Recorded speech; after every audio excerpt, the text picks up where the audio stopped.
guys, Alicia here with Alicia Reviews, and today we are reviewing Ben-Hur. So Ben-Hur is a film that is based off of a 1880 novel written by Lee Wallace, and it's called Ben-Hur, A Tale of Christ. Ben-Hur has a long history. It's actually been brought to the big screen for the third time. So the first time was in a silent film in 1925.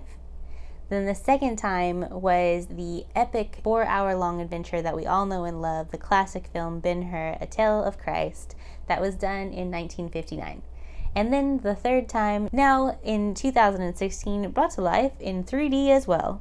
So the original film done in 1925 had a lot of casualties, and it's well known for the unfortunate bloodshed of filming this film. So there were a lot of people who died in the chariot race scenes, but there were also casualties when it comes to animals. There were a lot of horses that were actually killed during the making of the 1925 film.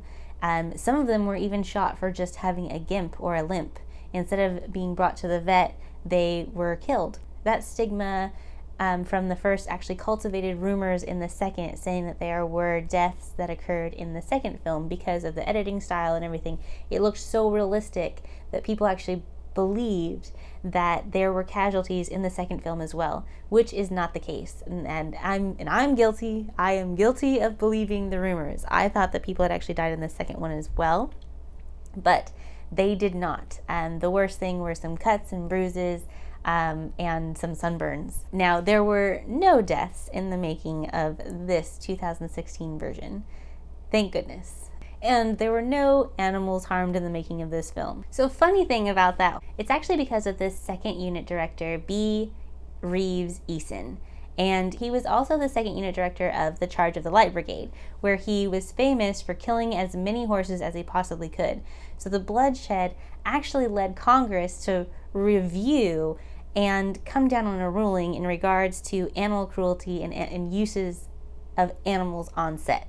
So that's why you now see the no animals were harmed during the making of this film, is because of this dude, because he just didn't care. So the story is based off of an 1880 novel written by Lee Wallace. The cool thing about this book is it actually started off as a book to debunk Christianity. So during Mr. Wallace's research, he actually found all these fascinating things about Jesus and became a believer and a Christian himself. Ben-Hur is a story of a Jewish prince who has an adopted brother / best friend who is a Roman. And this is a time in Jerusalem, the time of Jesus Christ, where Rome is taking over. They are the power of the world.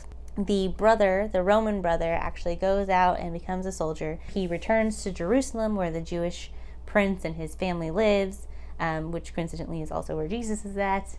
And he accuses his brother, the Jewish prince, of a crime. And he is sent to be a slave in a ship, rowing the ship. So he spends many years as a slave, and when he finally escapes slavery, he seeks revenge on his adopted brother, which results in this violent chariot race, which the story of Ben-Hur is pretty much set around. So this film is a Christian film in the sense that there's Jesus Christ, but it's not aimed solely to Christians. If you are not a Christian, you can go and you can enjoy this film for the message that it puts out there of peace and love and unity. Now, what did I think about this film? I think this film was actually done really well. I mean, you have the 1959 classic epic 4-hour-long adventure of Ben-Hur, A Tale of Christ, that Charleston Heston, I mean, they had this bar that was set already so high because of the film, because of this epic film. I mean, the film had like a $14 million budget, which at its time was unheard of. The only movie to surpass that was Gone with the Wind at that time.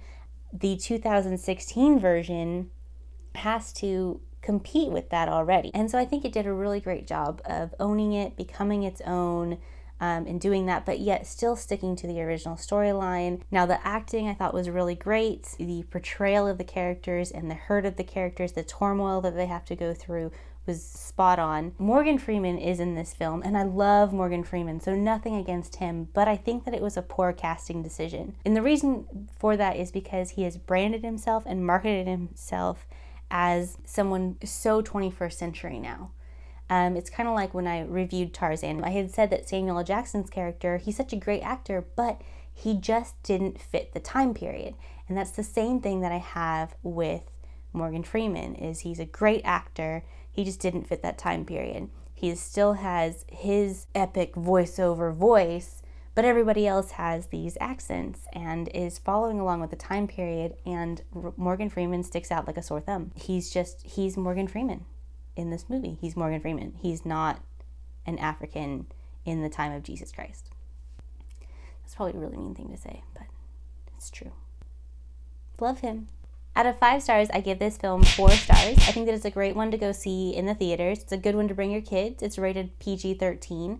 There's no sex or foul language, but there is a lot of violence. There's no blood, guts, and gore. But again, violence, you're going to be dealing with some death. There's some whipping scenes because they're slaves. I did see this film in 3D. I don't believe that it needs to be seen in 3D. There were some scenes which had some graphics and special effects that I thought were ruined with 3D. Not saying it was terrible, just saying that there were some things that you're like, obviously that's not real. So if you guys go out and you see Ben-Hur, please comment down below and let me know what you think. Are you looking forward to seeing this film, or are you kind of like, I don't want them to remake things anymore, I'm kind of over that? Can Hollywood come up with some other ideas instead of pulling things from the past and trying to revamp them? So I really want to know what you think, what your opinion is. As always, if you enjoyed this review, don't forget to like it, subscribe, and share. You guys have a great weekend at the movies, and we'll see you next time. Bye! Mwah.